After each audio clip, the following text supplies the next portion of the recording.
Thank you guys for joining us again for Real Life Realtors Podcast. You're here with myself, Dennis Scott. Vanessa Estrada. Sirrom Alizem. And today, guys, we're going to be talking about pain versus pleasure. And not in the kinky way. But, we're going to talk about pain versus pleasure in your decision making. You know, often a lot of humans, we base our decisions on pain versus pleasure. Yeah. You know, like, is this going to push me towards more pleasure? And let me move away from pain. Mm-hmm. So we're going to talk about pain versus pleasure as far as it concerns with the first time home buyer, how you base your decisions, and how do you gauge your sense of urgency when putting in offers and deciding a realtor, things of that nature. And we're also going to be talking about a realtor versus a real estate agent, mm-hmm. which is interesting.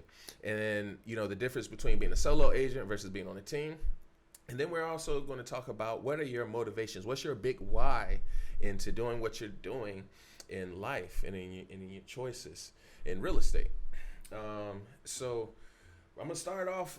Do you want to start off with the quote? Do you have a quote ready for us? I do. I got a good quote, man, and I think it will really kind of bring things together. So it's actually by one of my favorites, historical figures, Malcolm X, Malik El-Shabazz. And he says, "There is no better than adversity. Every defeat, every heartbreak, every loss contains its own seed, its own lesson on how to improve your performance the next time." Wow. Yeah. What do you take from that, Vanessa? It's kind of like everything's a lesson learned, Mm-hmm. So it doesn't matter what is coming along the journey. Mm-hmm. It's all supposed to happen for a reason, and it's supposed to lead you and help you get to the next step in a way, if that makes sense. Definitely. Yeah. I feel like what I heard from that when you're saying is that if I fall down 7 times, I'm getting back up 8. Yeah. No matter what. 8, 9, 10. Yeah, stay on the path. To what you're trying to accomplish. Don't let the pain of what you're doing in the moment deter you from that long-term pleasure at the end. Mm-hmm. So let's get into it. What I want to talk about is, on the buyer side, working with the pain and pleasure of buying for a first-time home buyer. I get a lot of objections from buyers, and one of the biggest objections that I'm hearing more often now is, I want to wait for the market to crash. I want to wait for things to change and things to happen. They're like, my uncle told me it's going to crash. Right. Yeah. Oh, my goodness. And with that my question is, what are you waiting for? What is the perfect market? What does that mean to you? Yeah. What's what the are definition? the perfect market conditions that you are waiting for? Right. Because, that you and everybody else are waiting for. Because I feel like as a buyer, you really need to be realistic about your expectations, and that's also part of our job, is to really put it in perspective, like, hey, this is a competitive market. If you're not ready to compete, stand away. Stand out because it's crazy out there. And it's not to discourage anybody, it's kind of just pushing them to be like, you know what, like, I can get it done, but I need you to be on board, Definitely. And it is a competitive market, and I wrote some notes down. It is a competitive market. But with that said, I'm like fixing it. No. It's a strong market, even though it's competitive. But usually what people are waiting for are prices to go down. But generally, when prices go down, interest rates increase as well. Mm-hmm. And with every % of an increase in interest, you're losing about 10% of buying power. And there's a good and bad in that, it's what you want to do, that pain versus pleasure. Are you going to run away from the pain right now of engaging in a competitive market? Or are you going to jump in it right now for that long-term pleasure? Because right now, with interest rates still at a historical low, you can save thousands or you can add to your budget, as far as, you waiting down the line and, interest rates go up. Which we're already seeing happen. Already, interest rates are almost back up to 4%. And prices are still pretty much the same. So what I've noticed too is that a lot of people assume that it's going to go back to the way it was. And it's like, those are old times now. Like, we probably will not see those prices in a while. Yeah, definitely. So now it's kind of, we've hit a new baseline. And so really it's about educating the clients on like what the market is doing and how they can get in on it, because I feel like that first step into home ownership is really your stepping stone for the rest of the way. Definitely. And to home ownership, that first stepping stone, I want to just mention that there are affordable ways to get into a home via a mobile home, via a condo, and more specifically a mobile home. A lot of people frown upon that due to the stereotype, that stigma that's on it. However, Trailer Park Boys, right? Which is one of my favorite shows, by the way. If you ever watched that, Trailer Park Boys, check that out. Anyways, getting into a mobile home is a great entryway into home ownership, something you can leverage into, a condo or perhaps a single family residence. It is a little bit higher as far as the down payment. You generally have to put at least 20% down. There's space rent that comes into it if you're renting the land.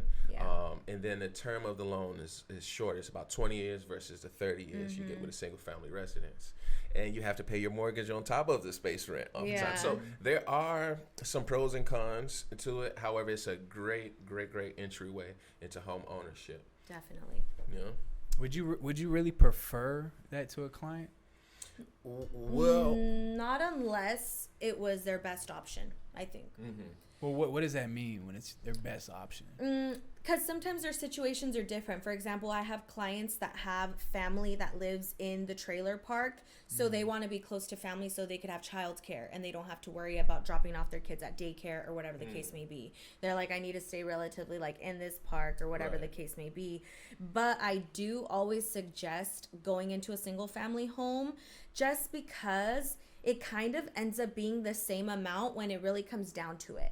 Because, for example, if you have a home, $500,000, you do 3% down. If you do an FHA loan or conventional out of 5%, it comes out pretty much the same as a down payment for a mobile home that's a lot cheaper. Definitely. And so people are like, why am I paying the same price for something that's a lot cheaper?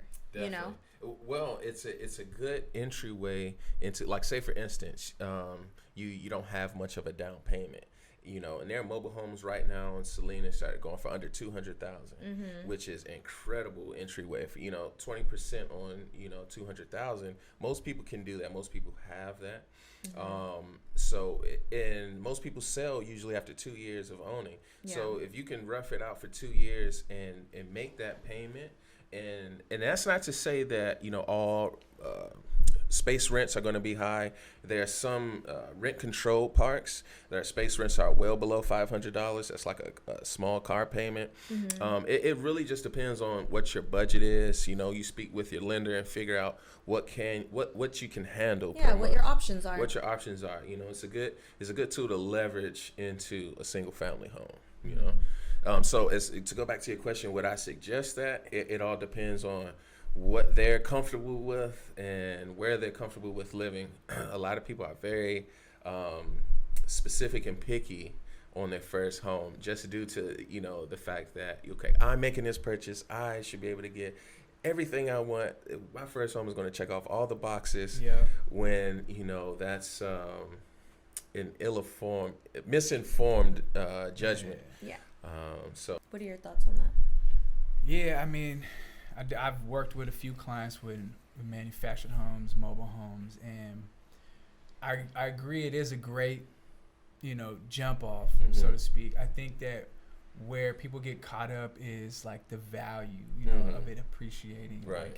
Okay, well, and so you mentioned home ownership. Well, most people are not going to own it outright for the next 15, 20 years after they pay it off. Right. Most people are, very selective. Yeah. And they don't have that long-term commitment. They don't think 20 years down the line. It's more like, what am I getting now? Right. Kind of like what you're saying is it needs to check off all these boxes. So I agree. You know what I mean? It really depends on the circumstance. And at the end of the day, what are you looking for? How does it fit your family needs? Is it the location? You know what I mean? Because I've worked with a lot of clients who have children that go to the university over here. Right. And they're like, look, honestly, we just want to buy this for our child to go to the university, rent out the other room, instead of paying the absorbent amount of rent that's here in Santa Cruz County. Yeah. So they'd rather spend $200,000-$300,000 You feel Yeah, me? seriously. Move their child into it, and then their child graduate in 4 years, and now they have property, and now they just rent it out, or they turn around and sell it. Yeah. Mm-hmm. You know what I mean? Exactly. And at the end of the day, it is an investment, and any real estate purchase is a good purchase as long as it's affordable and it's in your range. You know, it's as long as you can afford it and do it, you're good to go. No Like, problem. Yeah. But yeah, because some of those rents is crazy. it's literally the price of a mortgage payment. No doubt. You know what I mean? Like, I was supposed to go on Sunday and take this lady, and she sent me an address. I look it up. The space rent was $2,600. 2,600. Yeah. Right. The Here in Santa Cruz? on the west side. Yeah, on the west side. I was gonna say the trailer park out there. I was like, On West Cliff. Yeah. On West Cliff. I know, but the trailers themselves are inexpensive. You know, you can get one for 30,000. Yeah. What? Yeah. Yeah, I've and seen then them. after But you the pay space it rent is off, through you the just roof. have the space. Well, this one rent was to pay. $350,000. Okay. All right. It was nice. Yeah. But I was like, yo, like it's $2,600. And she's like, I want to retire. And I'm like, okay, well, I don't know what kind of retirement plan you Right, got. right. $2,600 for the space rent. Right. That's On top of the forever. mortgage. That's Yeah. you That's know? not the mortgage. You know what I Right. mean? That's not the That's on insurance. top, yeah. That's not all the other things you got to deal with. Yeah, you're right. So it is kind of it really depends on the needs. You know what I mean? Yeah. And that's our job. Is like you give us the information, Analyzing. and we analyze it, we map it out, and we try to put forth the best options for you.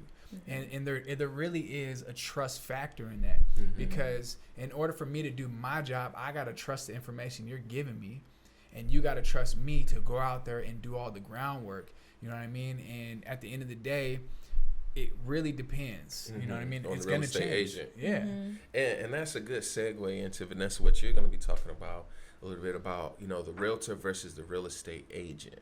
You know, like what's the difference when people are going out, buyers and sellers are selecting who they work with? What's the difference?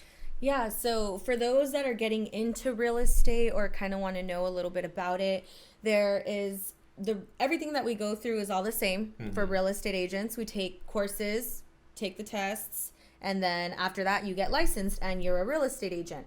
However, we go another step further, I guess, especially at Keller Williams. I feel like they really pushed everybody to like be on the Association of Realtors. Yep. And for good reason. So when you are a realtor, you are held to a higher standard. You're held to a code of ethics that you are, you know, how would I say it? You Like definitely held to a higher standard, Definitely. higher code of ethics. You've gone that extra step. you've taken an extra class, yeah. you've taken extra courses, you spent that extra dollar. spent extra money for Dollars. Yeah. So, I mean, it's not saying that like a realtor is better than a real estate agent. We just have gone the extra mile to prove ourselves. Yeah, and really put ourselves on a higher level, basically. And remember, it's not for me. It's for you. Yeah, seriously. Yeah. And then also within that, there are single agents as well as agents on a team. Okay. Talk a little bit So, about that. for example, I'm an agent that's on a team. My team is Discover Real Estate with Megan Archer. Shout out Nice. Megan. And so I've been a single agent pretty much my whole career. Up until like a couple months ago is when I started joining the team. So I really got to see the good and bad about being a single agent and like also being on a team. Okay. So was there any pain and pleasure to being a single agent versus, you know, being on a team? Like, you know, we'll talk about that. Absolutely. So when you are a single agent, you're running your own business. You are your business. So it's a lot of pressure and a lot of responsibility, you know, and that's kind of hard for people that have never, for example, like me, speaking to myself, I've never had a full-time job, you know, like as soon as I was done with school and all of that, like I went straight into real estate. Okay. So I never really had an idea of what running my own business looked like. I didn't know what that was like. And so I was really like going in blind, really, you know.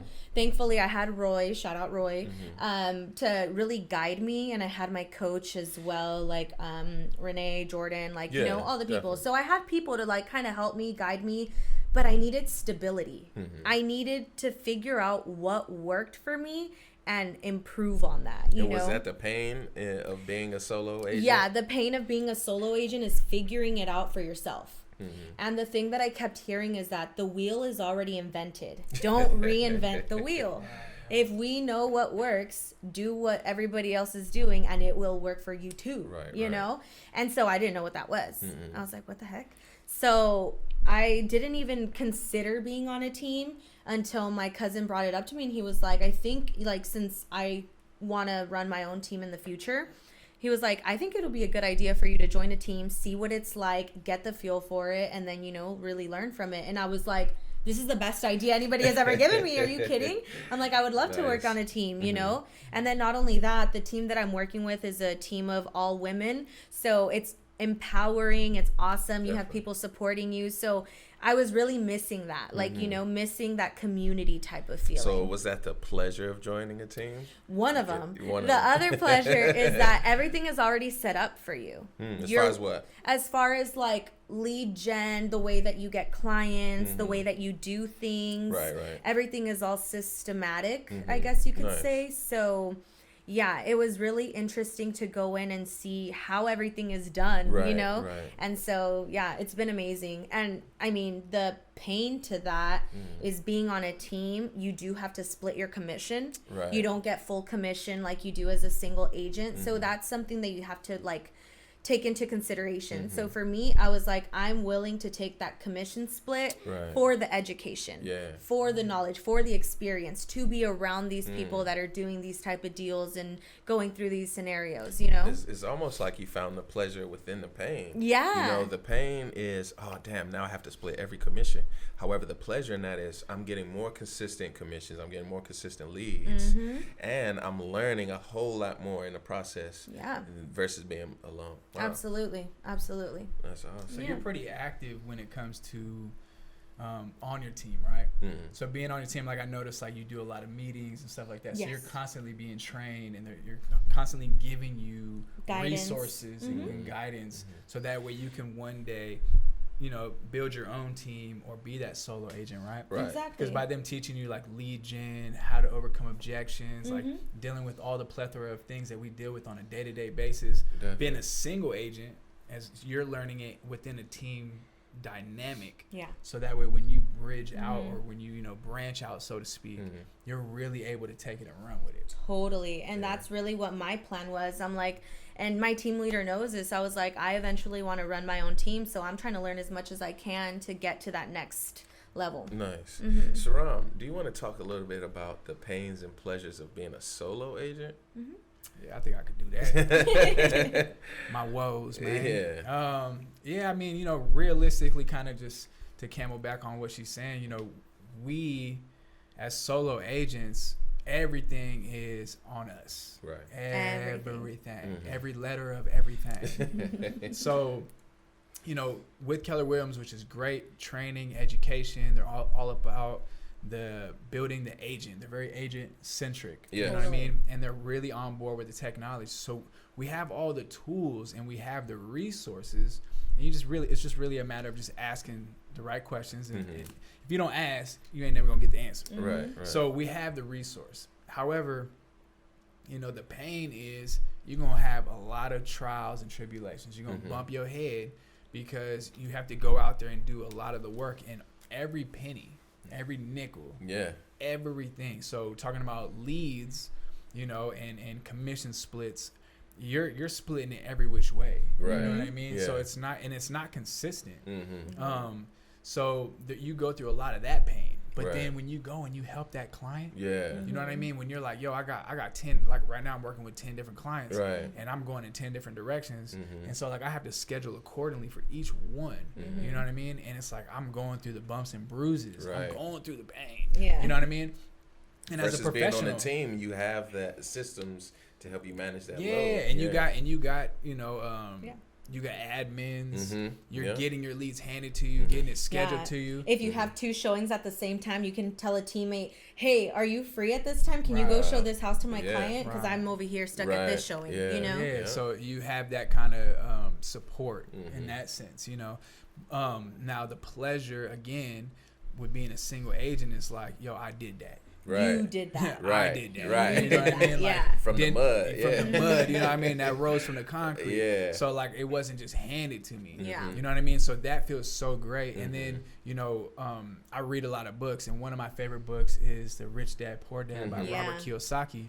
And a lot of people, kind of what you were mentioning a little bit earlier about business, you know, a lot of people, he has a quadrant thing where he talks about people who are employees.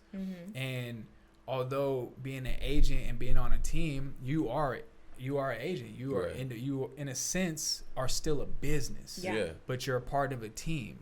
So it's almost like a hybrid Yeah. of being independent, being a business person, but still being employed. Right. You Yeah. know what I mean? Yeah. And so what he talks about is the mindset of someone who's an employee trying to jump straight to a business person, and that is where a lot of people get lost in And the I'm sauce. in that middle part where Right. it's like I'm almost like I'm not an employee because we're not, you know, but it's like I'm in that middle ground where it's like I'm not fully an employee, but I'm not fully the head on honcho. You know what I mean? Right. Yeah. But on the other hand, too, I also have to do my own things within the team to Yeah. separate myself and Right. identify myself as my own person as Right, well. right. Yeah. Yeah, what does that look like?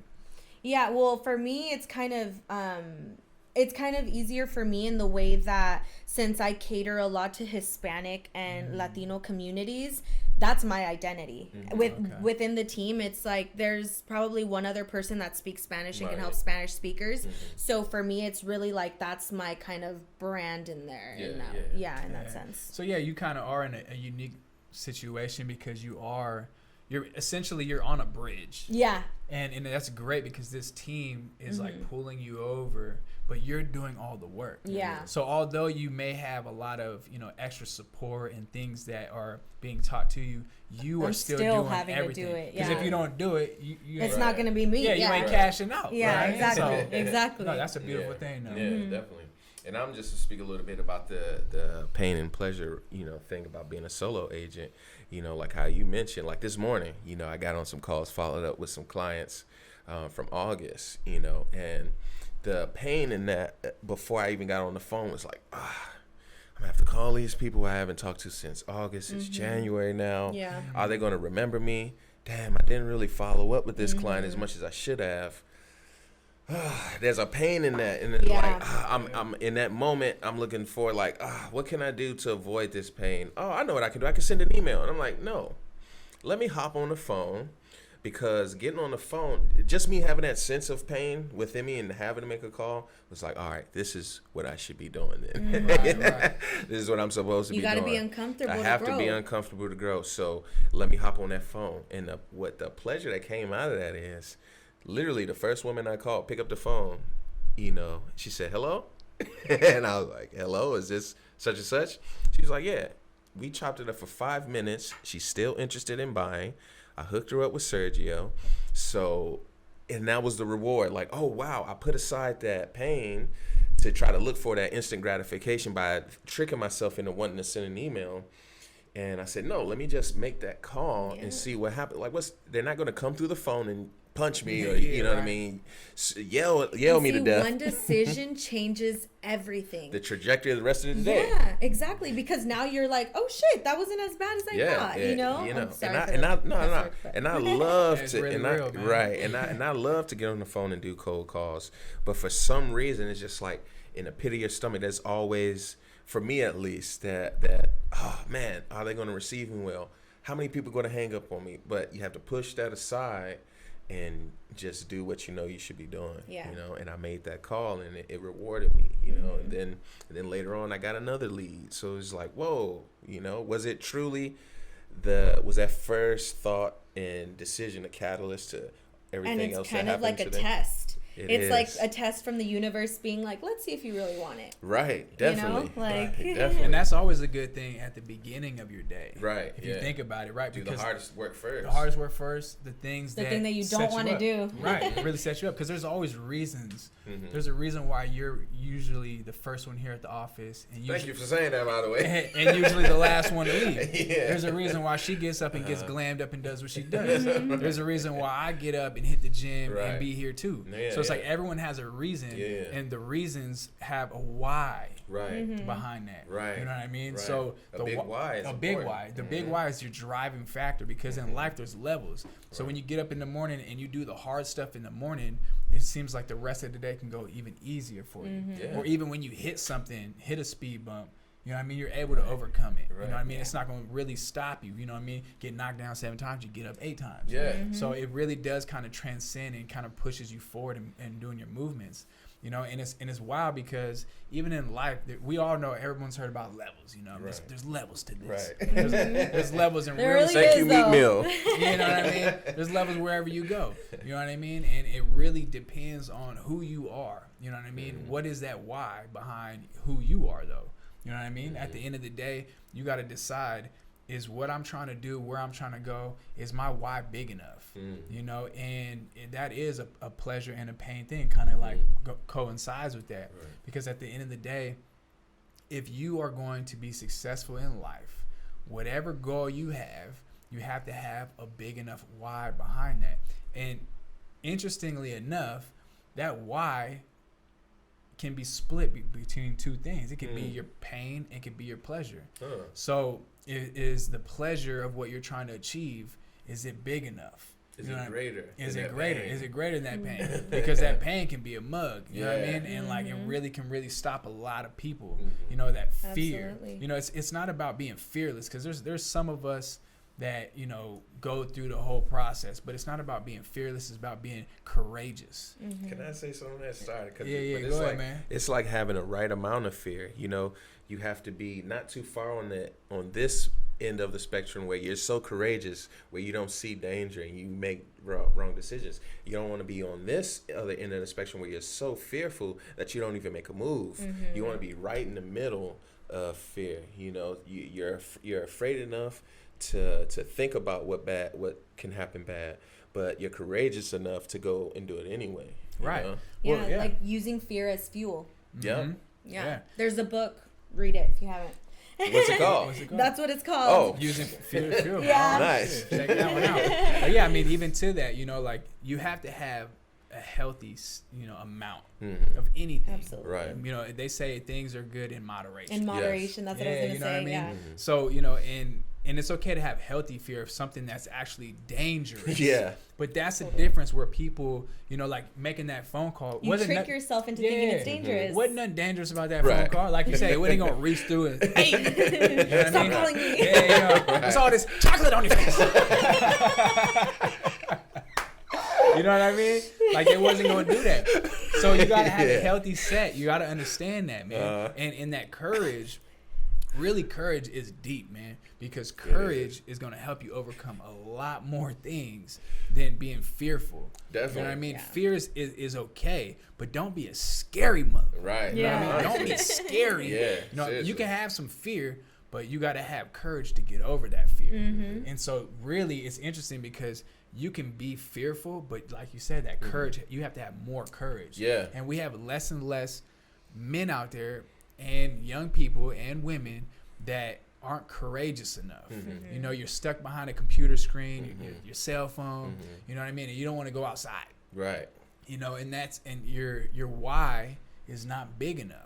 You sitting at home and you're miserable. Right. You know what I mean? You're wondering why life is passing you by, and it's passing you by because you're not outside. You know, like we talked about it like last episode about inches. You know what I mean? Life is in inches. Life is in inches. But also life is in moments. You know what I mean? Moment to moment. And if you're not outside, not living, not doing something, you're not in the moment. Ain't no time but the present. Right, definitely. And to piggyback on that, you know, time is of the essence. You know, is your pleasure greater than your pain? Is your big why bigger than your pain?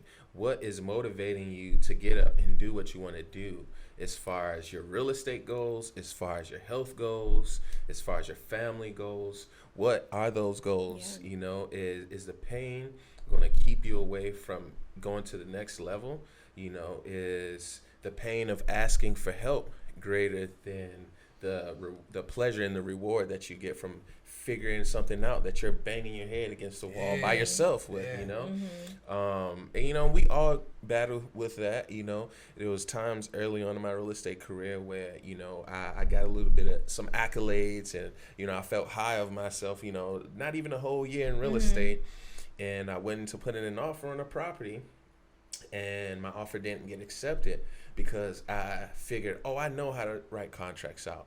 And it was something in me right before I submitted the contract, like, maybe I should ask for help for this, you know. But then I thought, like, damn, will I look competent? You know, are they gonna be like, oh, you should know this by now?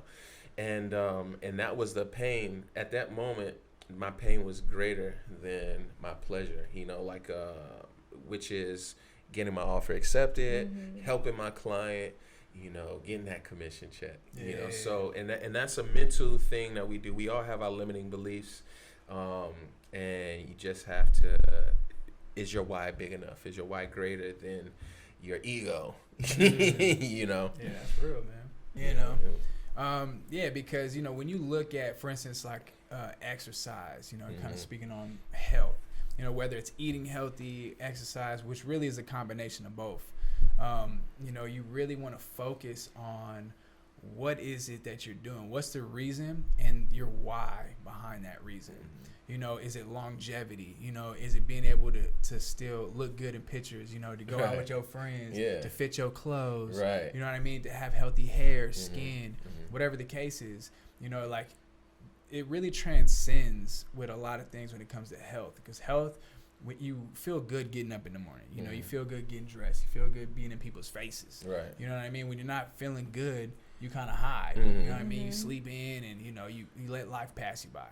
So in anything you do, again, talking about the whole levels and stuff like that, and the pain, is that your why has to be bigger than anything you want to achieve. You know, for all y'all that go out there and you hit the gym, you know, you start with low weights, you know, low reps, whatever it is, and you work yourself up. But that there's a pain threshold where when you first go in, you're doing a little minute stuff and you feeling it, you know what I mean? But you do it for a couple of weeks, now you're like, oh, you know what, I could up it a little bit. I could go this extra mile, you know what I mean? And there's always these little levels, there's a little bit of pain, and you cross that threshold. But your why is big enough to where you'll keep going to the gym. You know what I mean? For y'all that play video games, you know, you love playing video games, but you start on easy mode. You know what I mean? Because it's easy. You know what I mean? And then you were like, oh, you know what? I beat this game. You know, now I want to see if, you know, I want to see how far I can get. Now you move to medium, you know, or hard. You know what I mean? And then you go online. So there's really a lot of different avenues, but at the end of the day, it's really about whatever goals you guys set, whatever achievements, whatever you want out of life. Your goal and your why is really connected. It has to be bigger. It has to be bigger than you, because you got to be able to shoot for it. I mean, there's an old, you know, quote that says that, you know, if you shoot for the moon, even if you miss, you'll sit amongst the stars. So you got to aim big. Vanessa, what's your big why? Kind of, well, I mean, I've talked about it before, just kind of getting like that generational wealth, really. I feel like I'm the oldest sibling in my family, so I kind of feel that responsibility on my shoulders of like really putting my family ahead. And really that's what fuels me in regards to work. I do go to the gym as well. I try to make that a part of my schedule, you know, because it's something that I remember. It's funny, I remember hearing in high school, oh, once people get out of high school, they let themselves go. That they get fat. They let themselves go.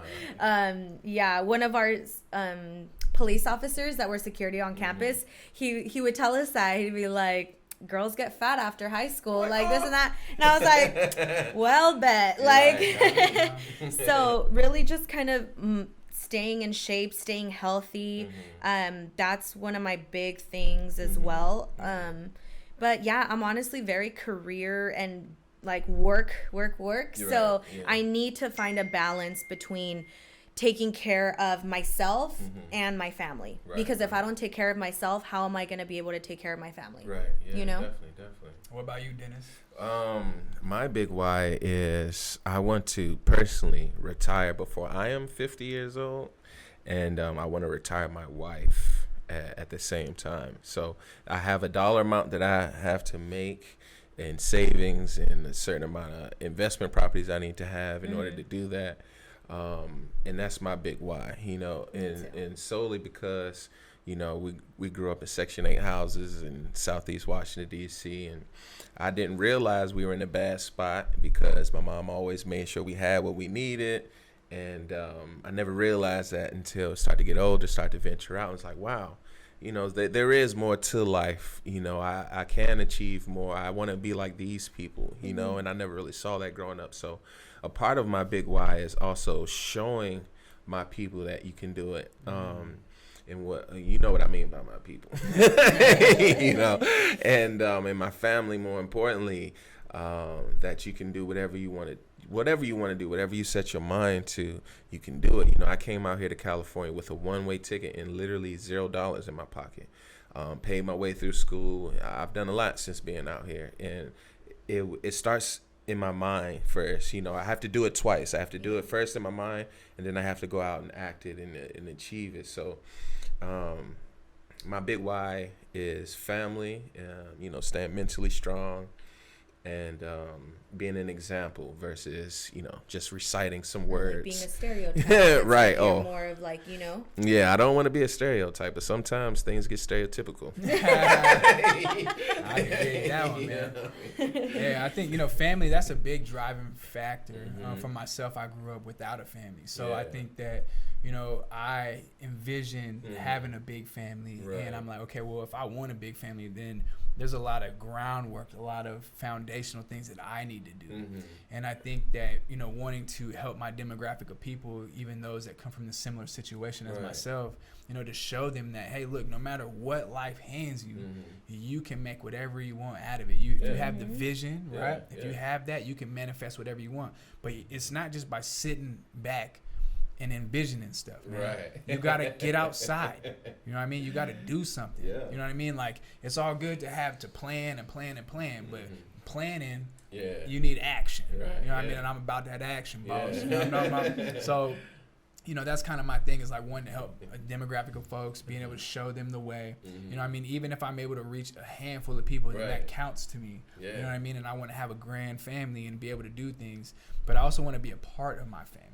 Yeah. You know what I mean? Like, I don't want to just have a whole bunch of children and then not be around and then be working. Right. You know what I mean? But I don't ever plan on retiring. Right. You know what I mean? But I plan on doing a lot of traveling. Yeah. So, in that case, I'm gonna need to make sure I set myself up. And, that's having wealth, and being able to set the structures and things that I need to make that generational wealth gap disappear from mine. And I'm setting up my own legacy. I'm going to have my own living legacy. You feel me? Yeah, exactly. Definitely. And we can all achieve our dreams through real estate. And that's where really, that's the beauty of it. That is the beauty of it, because our destiny is literally in our hands. If we want a promotion, we just have to work a little bit smarter, get some more leads, and we can do it. We're in an industry where, our pay is limitless. We can become millionaires, multimillionaires, easy. You know what I mean? It's just once we get the ball rolling, perfect our systems as we go along. This is, for me, the greatest profession to be in, the greatest industry in the world. I don't even know what I would be doing if it wasn't this. Yeah, they're not going to make new land. Yeah. The land is all beneath us. Metaverse. Right. Don't even. That's another episode. Because they are selling digital real estate. They're doing that. That's the thing. Can you live on it, though? You can't live on it. However, it can increase in value. You can resell it. That's all like the crypto money floating in the air. Well, my family can't live on that. Right. So that I need something in real life. Right. Something tangible. But that is the future. That is the future. It's a weird future. It's definitely a weird future. I know we don't want to get off into a whole different subject, but we're in unique times. Weirdness is coming. What's coming? Weirdness is coming. Weirdness is among us. Weirdness. We just want to thank you guys so much for listening and hearing us out. We hope that you guys got value from this as always. And if you guys have any questions for me, Dennis, Sirrom, feel free to leave them down in the comments below or reach out to us on Instagram. I know I've gotten a lot of people that have reached out to me asking me about how to get into real estate and all that good stuff. So shoot us a DM. We will also be on there. Where can they find you on Instagram?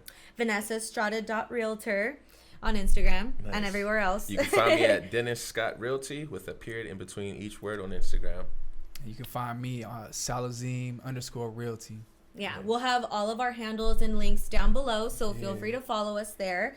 And anything else? Yeah, I mean, you know, we would really appreciate y'all to, help us with the algorithm, give us some HBO specials. Show us the support. Hello, you know what I mean? Go ahead and like, comment, subscribe, whatever you want to do. Just go ahead and help us out. If it's good, if it's bad, whatever, we'll take it, man. We really real. We in the field, you know what I mean? So hello. Real life realtors. All right, y'all. Thank you. Over and out.